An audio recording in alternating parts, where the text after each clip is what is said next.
கார்த்திகை தீப திருவிழாவையொட்டி திருவண்ணாமலை அண்ணாமலையார் மலை உச்சியில் மகா தீபம் ஏற்றப்பட்டது. பஞ்சபூத தலங்களில் அக்னி தலமாக விளங்கும் அண்ணாமலையார் கோயிலில் கார்த்திகை தீப திருவிழா கடந்த 24ஆம் தேதி கொடியேற்றத்துடன் தொடங்கியது.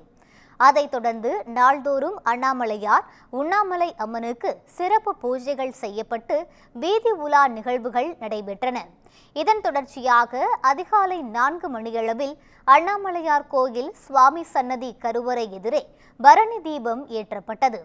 அதிகாலை கோயிலுக்கு வந்திருந்த பக்தர்கள் ஒளிவடிவான இறைவனை கண்டு தரிசித்தனர். ஆண்டுக்கு ஒருமுறை மகாதீப நாளில் மட்டும் அண்ணாமலையார் அர்த்தநாரீஸ்வரர் கோலத்தில் எழுந்தருளி பக்தர்களுக்கு காட்சியளிப்பார். அதன்படி கோயில் வளாகத்தில் தனி வாகனத்தில் அர்த்தநாரீஸ்வரர் எழுந்தருளிய போது கொடிமரம் எதிரே அகண்ட தீபம் ஏற்றப்பட்டது. தொடர்ந்து 2668 அடி உயரம் கொண்ட அண்ணாமலையார் மலை உச்சியில் மகாதீபம் ஏற்றப்பட்டது.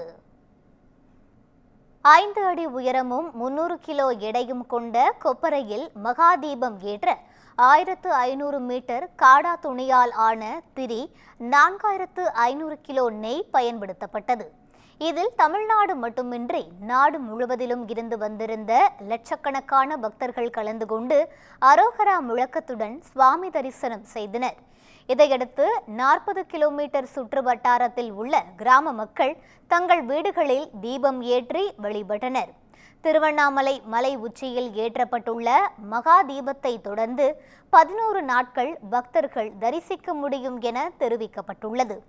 இந்த விழாவையொட்டி 5 அடுக்கு பாதுகாப்புடன் 15000 போலீசார் பாதுகாப்பு பணியில் ஈடுபட்டனர்.